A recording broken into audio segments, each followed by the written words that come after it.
اور دیکھو کسی کو کیا اختیار ہے اللہ کے چناؤ میں انٹرفیئر کرنے کا یا دخل اندازی کرنے کا۔ اللہ جسے چاہتا ہے یوتی ملکہ من یشاء، بادشاہت عطا کرتا ہے جسے چاہتا ہے، اور جو چاہتا ہے جسے چاہتا ہے عطا کر دیتا ہے۔ وہ یہ نہ سمجھے کہ آج میں امیر ہوں تو کل امیر ہی رہوں گا، آج کا امیر کل کا غریب بھی بن سکتا ہے، اور آج کا غریب کل کا امیر بن سکتا ہے۔ یہ حالات اللہ تعالیٰ کے قبضے قدرت میں ہے، یہ دن اور رات اور شب و روز یہ اللہ کے قبضے میں ہے۔ یقلب اللیل والنہار، یہ اللہ الٹتا پلٹتا رہتا ہے، کیسے کیسے ویسے ویسے ہو جاتے ہیں اور ویسے ویسے کیسے بن جاتے ہیں، یہ اللہ کے ہاتھ میں ہے۔ اور کب حالات بدل دے کس کے کوئی ضروری نہیں ہے۔ غالب کو سب جانتے ہیں، غالب چچا شاعر، تو ان کے زمانے میں ایک جاگیردار تھے، نام تھا تجمل حسین، بڑا اللہ تعالیٰ نے نواز رکھا تھا۔ تو غالب نے ان کے بارے میں کہا کہ دیا ہے اوروں کو تا نظر نہ لگے، دیا ہے اوروں کو تا نظر نہ لگے، ورنہ عیش بنا ہے تجمل خان کے لیے۔ یعنی عیش پرستی اللہ تعالیٰ نے دنیا میں کچھ مال دولت دوسروں کو اس لیے دیا کہ ان صاحب کو نظر نہ لگے، اس لیے دوسروں کو بھی دے دیا، ورنہ دنیا اور عیش پرستی تجمل خان کے لیے ہی بنی ہے۔ مورخین نے لکھا ہے، تاریخ لکھنے والوں نے، کہ کچھ ہی عرصہ گزرا تھا کہ تجمل خان کے حالات ایسے پلٹے کہ ایک موقع پر خیرات بٹ رہی تھی تو لائن میں تجمل خان کھڑے تھے۔ یہ ہوتا ہے، یؤتی ملکہ من یشاء، اللہ جس کے چاہتا ہے حالات پلٹ دیتا ہے، اور جس کو چاہتا ہے بادشاہ عطا کرتا ہے، طاقت عطا کرتا ہے، مال عطا کرتا ہے، مقام عطا کرتا ہے۔ اللہ وسعت والا بھی ہے اور اللہ جانتا بھی ہے کس کو دینا ہے کس کو محروم کرنا ہے۔ آج کے درس کا آغاز ہم اللہ کے فضل و کرم سے سورہ بقرہ کی آیت نمبر 248 سے کر رہے ہیں۔ پچھلے درس میں ہم نے یہ پڑھا تھا کہ بنی اسرائیل کے نوجوانوں کو، ان کے مردوں اور عورتوں کو مخالف لوگوں نے غلام باندی بنا کر اپنے علاقے میں وہ لے گئے تھے، اور ان سے مقابلہ کرنا تھا۔ بنی اسرائیل نے وقت کے نبی سے کہا ہمارے اوپر کوئی امیر متعین کر دیجئے، بادشاہ مقرر کر دیجئے، اس کی قیادت میں اور اس کی امارت میں ہم لوگ مقابلہ کریں گے۔ تو وقت کے نبی نے کہا کہ اللہ تعالیٰ نے طالوت کو تمہارے لیے امیر بنا دیا ہے۔ اس وقت بنی اسرائیل میں یہ چلا آ رہا تھا کہ ایک خاندان میں نبوت چلی آ رہی تھی اور ایک خاندان میں بادشاہت چلی آ رہی تھی، لیکن طالوت ان دونوں خاندانوں میں سے کسی میں بھی نہیں تھا، اور نہ مال و دولت کے اعتبار سے بہت زیادہ مضبوط تھے۔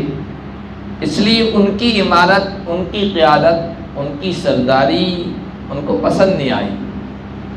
انہوں نے کہا کہ اس سے تو زیادہ ہم حقدار ہیں، اس کے پاس نہ مال کی کشادگی ہے اور نہ اس کے پاس معاشرے اور سماج میں کوئی مقام ہے۔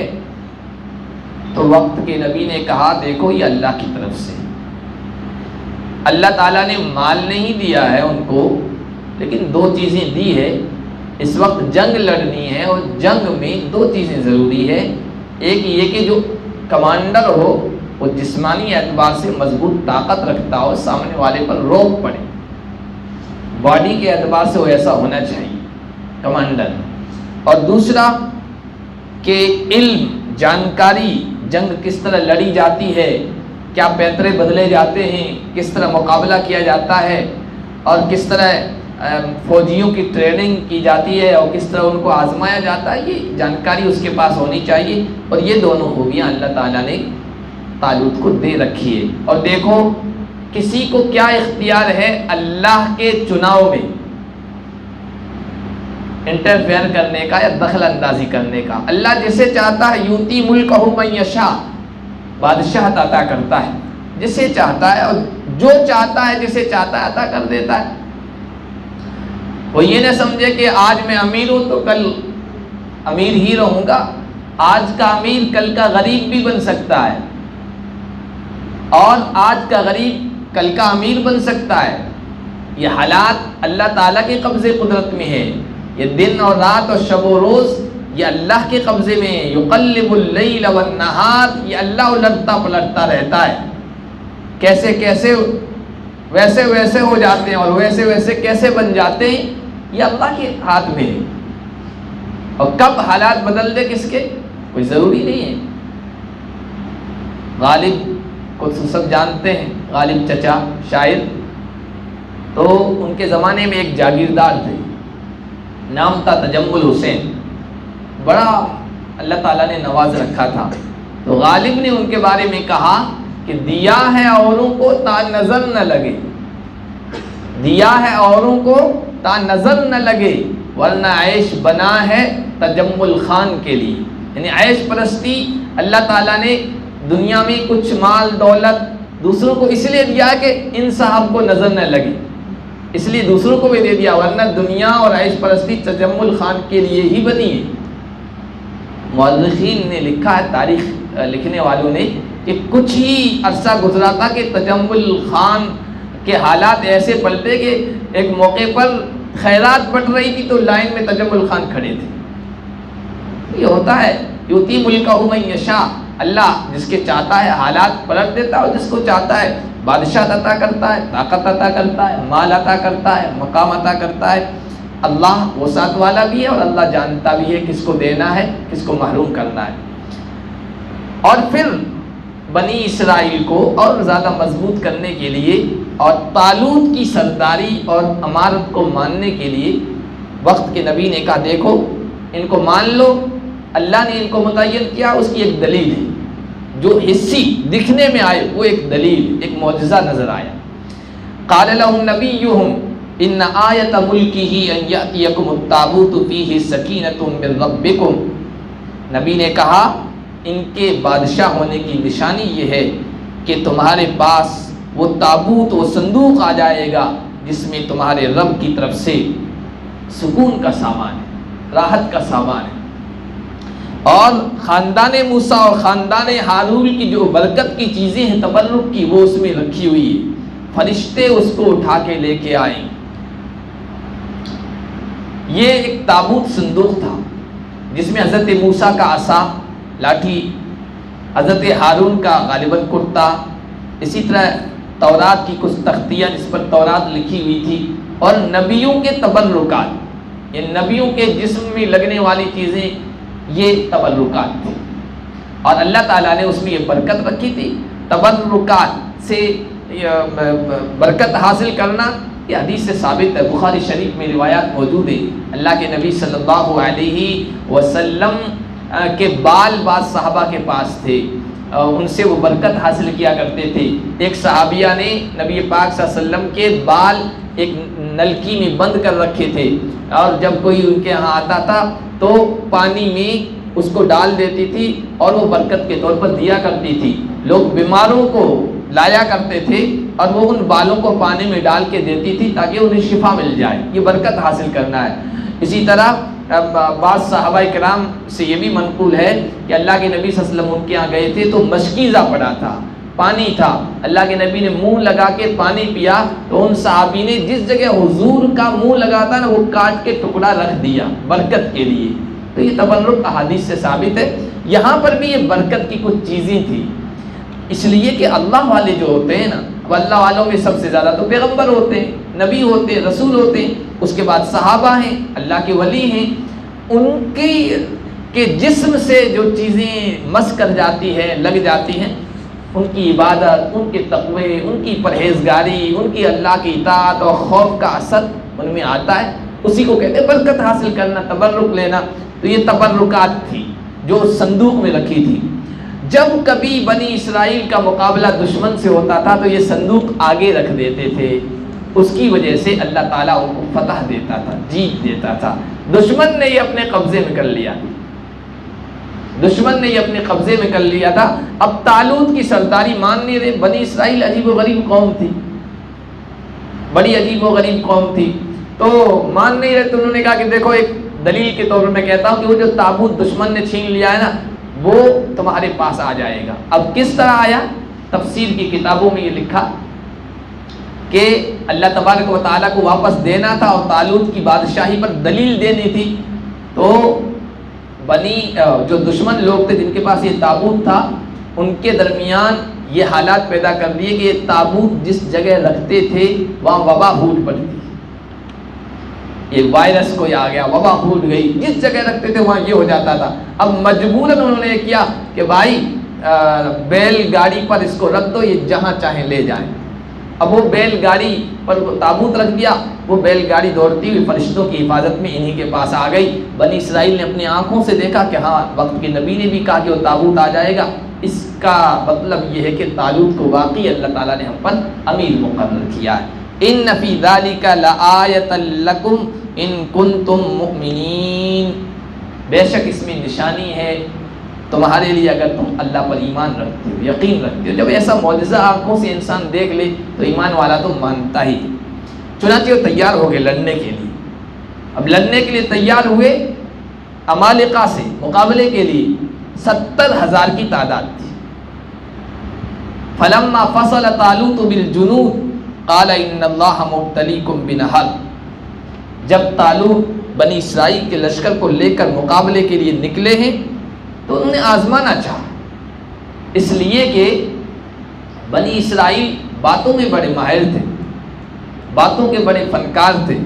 نعرے لگانے میں، وہی اس دن درس میں آیا کہ نعرے لگانے میں ہیرو، کام میں زیرو، اس میں بڑے ماہر تھے، یہ جانتے تھے، اس لیے پرکھا جانچا۔ اور فوج کو آزمائشوں سے گزارا جاتا ہے۔ فوجیوں کی ٹریننگ دیکھیے آپ، جنگلوں میں چھوڑ دیا جاتا ہے، سانپ کھانے پر مجبور ہوتے ہیں۔ آپ کبھی سرچ کیجیے، میں نے بہت سرچ کیا اس میں، سانپ کھاتے ہیں، کچی مرغی ہے وہ خود ہی دانت سے کاٹ کے کھاتے ہیں، یہ سب ٹریننگ دی جاتی ہے کہ کہیں جنگل میں پھنس جائیں، دشمنوں کے درمیان پھنس جائیں تو کس طرح وہاں رہیں گے، بہت مشکل ٹریننگ دی جاتی ہے فوجیوں کو۔ تو یہ فوجی تھے، یہ مجاہدین تھے، تو کب پرکھنا ضروری ہے، اس لیے کہ بغیر پرکھے میدان میں لے گئے اور وہاں بزدلی دکھا دی تو ساروں کے پیر اکھڑ جائیں گے، حوصلے ہار جائیں گے۔ اس لیے میدان جہاد سے فرار کبیرہ گناہوں میں سے ایک کبیرہ گناہ تو بہت ہے نا، ایک حدیث میں 7 بڑے بڑے گناہ جو کبیرہ کہے گے ان میں سے ایک یہ بھی ہے، التولی یوم الزحف، میدان میں مقابلے میں ہو دشمن کے اور وہاں آپ بزدلی دکھا دیں، بھاگ جائیں، بہت بڑا گناہ ہے، اس لیے کہ دوسروں کے حوصلے بھی پست ہو جاتے ہیں۔ اس طرح لشکروں کو اور مجاہدین کو اور فوجیوں کو پرکھا جاتا ہے۔ اللہ کے نبی صلی اللہ علیہ وسلم کے دور میں بھی، حضرت عمر کے زمانے میں نہیں، اللہ کے نبی صلی اللہ علیہ وسلم کے زمانے میں عمر بن عاص کو امیر بنا کر فوج بھیجی، اس میں حضرت ابو بکر بھی تھے اور حضرت عمر بھی تھے، وہ ماتحت تھے، امیر تھے عمر بن عاص رضی اللہ تعالیٰ۔ ایک جگہ پر پہنچے، سخت سردی کا زمانہ، رات کو پہنچے، امیر نے کہا کوئی آگ نہیں جلائے گا۔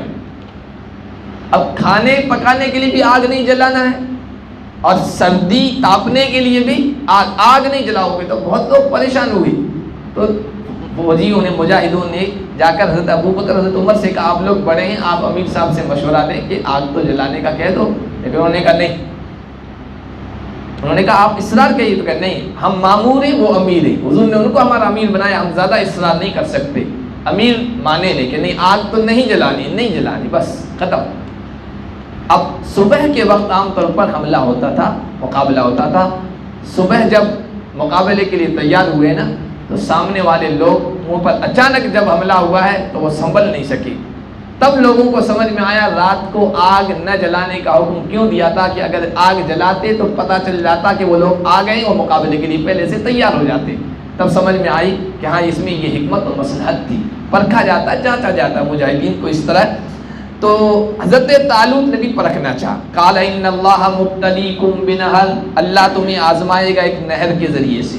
اب تفسیر ان کا کون سی نہر ہے، نہر کے نام جاننے سے ہمارا کیا ہوگا، کچھ نہیں ہوگا، بس ہمارا علم یہ ہونا کہ ہاں اللہ نے ایک نہر کے ذریعے سے آزمایا ہے. کہتے ہیں دریائے اردن تھا، ایک اور نہر کا نام لیا جاتا ہے، لیکن قرآن نے جب نام نہیں لیا تو اس میں پڑھنے کی ضرورت نہیں. نہر ایک پڑی، سخت گرمی، دھوپ کی تمازت، دھوپ کی تیزی اور سخت پیاس لگی ہوئی. طالوت نے کہا فمن شرب منہ فلیس منی، اس نہر میں سے پینا نہیں، جو پیے گا اس کا مجھ سے کوئی تعلق نہیں اور مجاہدین سے اس کا کوئی تعلق نہیں. ومن لم یطعمہ فإنہ منی، اور جو اس کو چکھے گا بھی نہیں وہ ہم میں سے ہے. الا من اغترف غرفۃ بیدہ، ہاں کوئی ایک چلو پی لے، بس اتنا. کتنی بڑی آزمائش اب سوچیے، سخت پیاس لگی ہوئی ہو، سخت گرمی ہو، اس میں پینے کو کہا جائے لیکن صرف ایک چلو بھر. پیاس نہیں بجھانی، سیراب نہیں ہونا، پیٹ نہیں بھرنا. ایسے موقع پر ایک چلو پی لینے سے پیاس اور بڑھ جاتی ہے. جب پیاس اور زیادہ لگی ہوئی ہو، کہا جائے اتنا ہی پینا ہے تو اس سے مزید پیاس میں اضافہ ہو جاتا ہے. بڑی آزمائش تھی. قرآن کہتا ہے فَشَرِبُوا مِنْهُ إِلَّا قَلِيلًا مِّنْهُمْ، 70-80 ہزار کے قریب لوگ تھے، لڑنے کے لیے چلے تھے. یہاں آزما لیے گئے، پرکھ لیے گئے، تاکہ وہ جو باتوں کے ماہر ہیں وہ اور اصل لڑنے والے وہ الگ کر دیے جائیں. اس میں سے ان لوگوں نے پی لیا مگر بہت کم تعداد. 80 یا 70 کے لیے 70,000 میں سے صرف 313. بخاری کی روایت میں بدر میں جتنے لوگ تھے اتنے ہی یہاں رہ گئے تھے. 313، باقی سب چھانٹ دیے گئے. حالات آتے تو چھانٹ دیا جاتا ہے پکے ایمان والوں کو، منافقوں کو، اور حالات اسی لیے لائے جاتے ہیں. اور حدیث میں آیا، اللہ کے نبی صلی اللہ علیہ وسلم نے بیان فرمایا قیامت کی طرف جس طرف بڑھتے جائیں گے نا، اللہ تعالیٰ حالات لے آئے گا، یہاں تک کہ حالات اس طرح بنیں گے کہ فسطاط ایمان لا نفاق فی و فسطاط نفاق لا ایمان فی. کیمپ ہو جائیں گے، بٹ جائیں گے. ایک طرف خیمہ ایمان والوں کا جس میں کوئی منافق نہیں رہے گا، اور ایک طرف صرف منافق ہوں گے، وہاں کوئی ایمان والا نہیں رہے گا. اس طرح حالات آئیں گے، پرکھے جائیں گے. 313 رہے گی. فلما جاوزہ هو والذین آمنوا معه، جب اس نہر کو پار کر لیا طالوت نے ان کے ساتھ ایمان والوں نے، کہنے لگی، بلکہ یہاں علماء نے لکھا کہ ان کے ساتھ جو تھے 3 گروہوں میں بٹ گئے. 3 گروہ. ایک تو وہ بالکل منافقت، پانی پی لیا، حوصلے پست ہو گئے، ہمت ہار گئے، اور عمالقہ جالوت کا لشکر اتنا بھاری بھرکم، ہم مقابلہ نہیں کر سکتے، حوصلے ہار گئے، وہیں بیٹھ گئے. دوسرا گروہ ایمان والا تھا، کامل ایمان والا، یعنی ایمان مضبوط تھا، لیکن پھر بھی کہنے لگے ہماری تعداد کم ہے، ان کی تعداد زیادہ ہے، مقابلہ کریں گے تو جیت مشکل ہے، یہ کہنے لگے. تھے ایمان والے یہ کہ. تیسرا جو گروہ تھا وہ اکمل الایمان، یعنی ایمان میں تھوڑا اور زیادہ بڑھ. انہوں نے کہا قال الذین یظنون انہم ملاقو اللہ، جن کو یقین تھا کہ ان کو اللہ سے جا کر منہ دکھانا ہے، اللہ کو منہ دکھانا ہے، وہ کہنے لگے بھائی بزدلی کی حالت میں مریں گے، اس سے بہتر ہے کہ بہادری کے ساتھ مقابلہ کریں اور اس حال میں اللہ سے جا کے ملاقات کریں کہ اللہ یہ نہ کہے کہ تم نے بزدلی کیوں دکھائی تھی. کہنے لگے کم من فئۃ قلیلۃ غلبت فئۃ کثیرۃ باذن اللہ. ارے اللہ کے بندو، لڑائیاں زیادہ تعداد اور کم تعداد کی بنیاد پر نہیں لڑی جاتی ہے، لڑائیاں حوصلے کی بنیاد پر لڑی جاتی ہے، جذبے کی بنیاد پر لڑی جاتی ہے. تاریخ میں کتنے سارے ایسے واقعات ہوئے، فئۃ قلیلہ، کم تعداد والے، ہتھیاروں کے اعتبار سے بھی کم، تعداد کے اعتبار سے بھی کم، ہر اعتبار سے کم، غالب آ گئی ہیں ایسی جماعتیں بڑی بڑی جماعتوں پر باذن اللہ، اللہ کے فیصلے سے، اللہ کے حکم سے. اور اللہ مع الصابرین، جم جانے والوں کے ساتھ ہے، ثابت قدم رکھنے والوں کے ساتھ ہے، حوصلہ رکھنے والوں کے ساتھ ہے. حوصلہ رکھو. انہوں نے جب یہ جملہ کہا نا کہ جنگیں تعداد کی بنیاد پر نہیں لڑی جاتی ہے، حوصلے کی بنیاد پر لڑی جاتی ہے، سب کے اندر حوصلہ بڑھ گیا. کہا چلو آگے قدم بڑھاؤ. ولما برزوا لجالوت وجنودہ، اور یہ حقیقت 56 ممالک کو جن میں سپر پاور طاقتیں، کمزوروں نے شکست دی کہ 20 سال مقابلہ کیا اور بھگایا لگوٹ بندوا کر. اللہ ہر زمانے میں ایسا دکھاتا ہے، ایسی کوئی مشکل نہیں ہے. قرآن کہتا ہے اس طرح تعداد بھی کم اور ہتھیار بھی کم اور سپر پاوروں کو اللہ ہرا دیتا، شکست دے دیتا ہے. اللہ حوصلہ رکھنے والوں کے ساتھ ہے. جب یہ لوگ جالوت اور اس کے لشکر کے سامنے آئے 313 حوصلہ رکھتے ہوئے، لیکن دیکھو حوصلے کے ساتھ ساتھ رب سے تعلق ضروری ہے۔ صرف اپنے اوپر کہ ہم طاقتور ہیں، حوصلہ لڑ لیں گے، نہیں، رب سے ربط اور تعلق ضروری ہے۔ انہوں نے دعا کی، ربنا افرغ علینا صبرا وثبت اقدامنا وانصرنا علی القوم الکافرین۔ اے ہمارے پروردگار، حوصلہ تو ہم نے کر لیا ہے، قدم بڑھا دیا ہے، اب ہم پر صبر کو انڈیل دے، ہمارے دلوں میں حوصلہ مزید بھر دے اور قدموں کو جما دے اور ان کافروں کے مقابلے میں ہماری مدد فرما دے۔ یہ دعا بہت ضروری ہے۔ دعا بعض مرتبہ دوا سے بھی زیادہ کارگر ہوتی ہے، کام آتی ہے۔ دوا تو ہتھیار ہے، دوا تو ہتھیار ہے، اور یہ دعا ہے اللہ سے ربط۔ اللہ کے نبی صلی اللہ علیہ وسلم جب بدر میں گئے نا، جب بدر میں گئے ہیں، رات رات پر بے چینی کے ساتھ، نجاجت کے ساتھ، عاجزی کے ساتھ اللہ کے سامنے روئے، اتنے روئے ایسے عاجزی کے ساتھ، اوپر چادر تھی وہ گر رہی تھی، حضرت ابوبکر بار بار اس کو صحیح کر رہے تھے۔ حضرت علی کہتے ہیں میں آیا دیکھا حضور بڑی عاجزی کے ساتھ رو رہے ہو، کہہ رہے ہیں اللہم ان تہلک ہذہ العصابہ فلا تعبد، یا اللہ یہ میری ابھی تک کی یہ 13-14 سال کی محنت کا یہ خلاصہ ہے، یہ نتیجہ ہے، پورا اس میدان میں آ گیا ہے، یہ گروہ اگر ہلاک کر دیا گیا 313 کا تو پھر کبھی آپ کی عبادت نہیں کی جائے گی۔ اور پھر حضرت علی کہتے ہیں میں میدان کا چکر لگا کے آیا، واپس آیا، پھر حضور اسی عاجزی کے ساتھ رو رہے، اللہ سے تعلق قائم کیے ہوئے۔ پھر دل میں آ گیا کہ چاہے سامنے کتنا بھی لشکر ہو، اللہ کی مدد ضرور آئے گی۔ اور پھر دوسرے دن کا اللہم منزل الکتاب ومجری السحاب اہزم الاحزاب وحدہ، اے اللہ کتاب کو اتارنے والے، اس قرآن کو اتارنے والے، یا اللہ ہم تو اس میدان میں آئے ہیں، تو نے یہ جو قرآن جیسی کتاب ہمیں عطا فرمائی ہے، اس میں جو پروگرام ہے وہ پروگرام انسانیت تک پہنچائیں، اس کے لیے آئے ہیں، اس کے قانون کو نافذ کرنے کے لیے ہم کوشش کر رہے ہیں۔ ہم جو یہ لڑ رہے ہیں یہ کوئی ملک گیری کے لیے نہیں، یہ زمین کے لیے نہیں ہے، یہ مال غنیمت حاصل کرنے کے لیے نہیں ہے، نہ مال غنیمت نہ کشور کشائی، کشور کشائی حکومت نہیں کرنا مقصود ہے، نہ مال غنیمت نہ کسی کا مال لوٹنا ہے، بلکہ اس قرآن کے پیغام کو دنیا پر نافذ کرنے کے لیے اور دنیا تک پہنچانے کے لیے ہمیں یہ مقابلہ کر رہے ہیں۔ اے اللہ بادلوں کو چلانے والے، اس کتاب کو اتارنے والے، تو ان تمام لشکروں کو، پارٹیوں کو شکست دے دے۔ اور پھر دیکھا 313 نے شکست دی ہزاروں سے ہتھیاروں سے لیس لشکر کو۔ تو یہ دعا ہر موقع پر بہت ضروری ہے، دعا کے ساتھ ساتھ انہوں نے بھی یہی کیا۔ پھر قرآن کہتا فَهَزَمُوهُمْ بِإِذْنِ اللَّهِ، اللہ کے حکم سے 313 نے اتنے بڑے لشکر کو شکست دی۔ اور کس انداز سے؟ وَقَتَلَ دَاوُودُ جَالُوتَ، یہ سامنے جو لشکر تھا یہ جالوت کا تھا، اور یہ جو ایمان والے تھے یہ طالوت کی قیادت میں تھے۔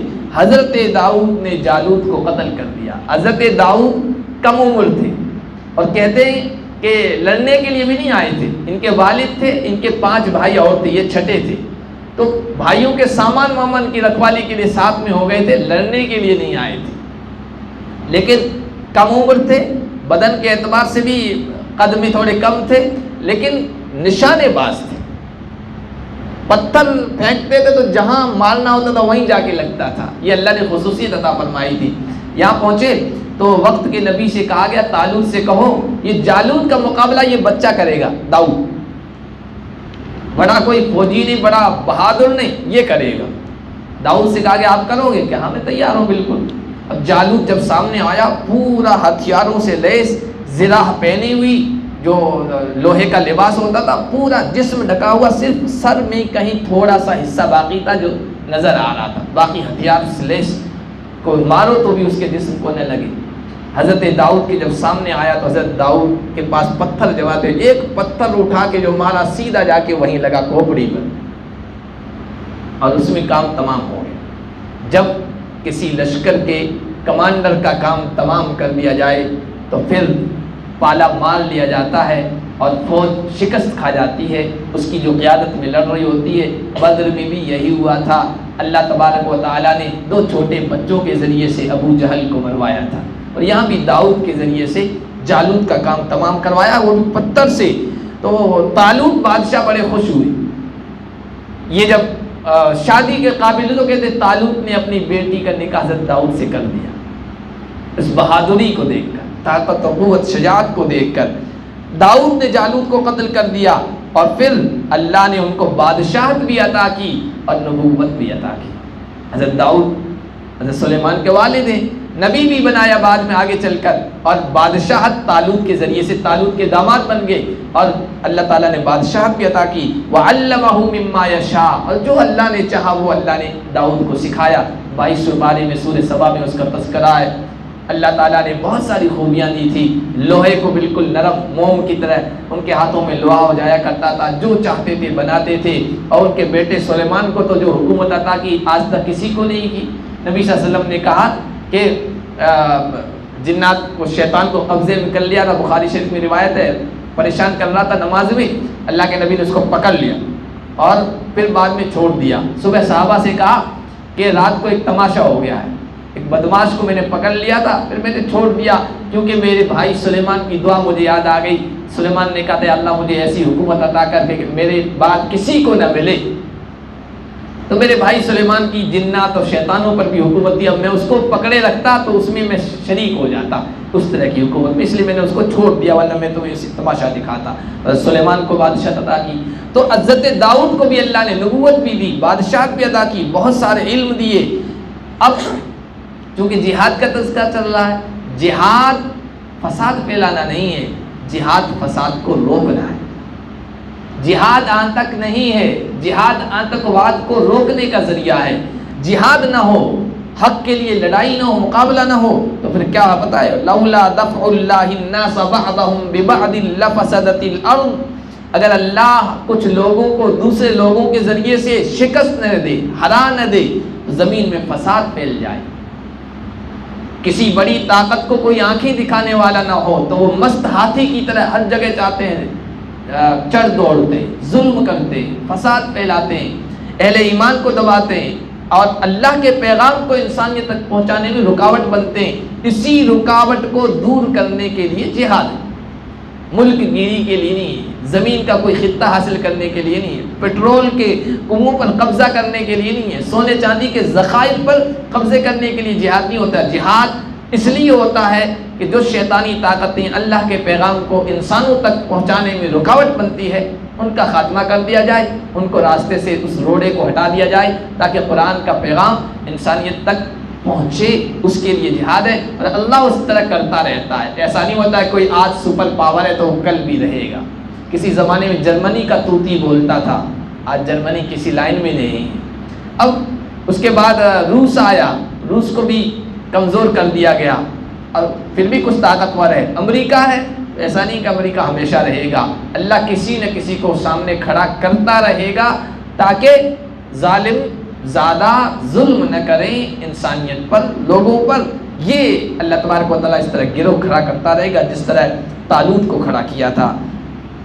وَلَكِنَّ اللَّهَ ذُو فَضْلٍ عَلَى الْعَالَمِينَ، یہ اللہ کی مہربانی ہے انسانوں، صرف مسلمانوں پر نہیں، عالمین سارے انسانوں پر، کہ وہ کسی ظالم کو ہمیشہ دن دناتے ہوئے نہیں چھوڑتا ہے، اس کے مقابلے کے لیے کسی نہ کسی کو کھڑا کرتا ہے۔ ہر فرعون کے لیے موسیٰ کو کھڑا کرتا ہے۔ یہ اللہ کا ایک اللہ کی سنت ہے، اللہ کا قانون اور طریقہ ہے، اور یہ انسانوں پر اللہ کا بڑا کرم ہے۔ تلک آیات اللہ، اس لیے حوصلہ کبھی نہیں ہارنا چاہیے۔ حالات بن رہے ہیں ایسے بنتے ہیں کہ بس ایک ہی پارٹی ہے جو چاہے کر رہے ہیں، مدرسوں بلڈوزر چلا رہا ہے، گھروں پر بلڈوزر چلائے جا رہے ہیں، اور حالات ایسے ہو جا رہے ہیں۔ یہ ہمیشہ نہیں رہے گا، اللہ کسی اپوزیشن کو کھڑا کرے گا، ایسا نہیں کہ ایک اپوزیشن کو ختم کر دیا وہ ہمیشہ دندناتے پھریں گے، اللہ دوسرے کو کھڑا کر دے گا، تیسرے کو کھڑا کر دے گا، حالات اچھے بنیں گے۔ قرآن کے ماننے والوں کو کبھی مایوس نہیں ہونا چاہیے، قرآن کو سمجھ کر پڑھنے والے کبھی مایوس نہیں ہوتے ہیں، وہ ان سے حوصلہ لیتے ہیں۔ اب آخر میں کہا جا رہا ہے، اے نبی حضور سے کہا جا رہا ہے، تلک آیات اللہ نتلوها علیک بالحق، یہ جو واقعات ہیں، یہ جو آیتیں ہیں، یہ جو قرآن کی باتیں ہیں، یہ ہم آپ کو پڑھ کے سنا رہے ہیں، یہ اس بات کی دلیل ہے کہ آپ سچے نبی اور رسول ہیں، کیونکہ یہ تو پہلے گزر چکی، آپ اس وقت موجود نہیں تھے اور آپ پڑھے لکھے بھی نہیں ہیں کہ آسمانی کتابوں کو پڑھ کر وہاں سے یہ چیزیں لیں اور لوگوں کے سامنے بیان کریں، نہ آپ اس وقت موجود تھے طالوت اور جالوت کے اس واقعے میں، نہ وہ ان کی کتابیں آپ نے پڑھی ہے، پھر بھی آپ صحیح ایکوریٹ سارے واقعات آپ بتا رہے ہیں۔ اس کا مطلب یہ ہے کہ لوگوں کو سمجھ لینا چاہیے کہ آپ سچے نبی اور رسول ہیں۔ الحمدللہ 2 پارے مکمل ہو چکے ہیں۔ اور اگلے درس میں تیسرا پارہ شروع ہوگا انشاءاللہ۔ اللہ پاک ہم سب کو قرآن کو سمجھنے اور اس کے پیغام کو عام کرنے کی توفیق عطا فرمائے۔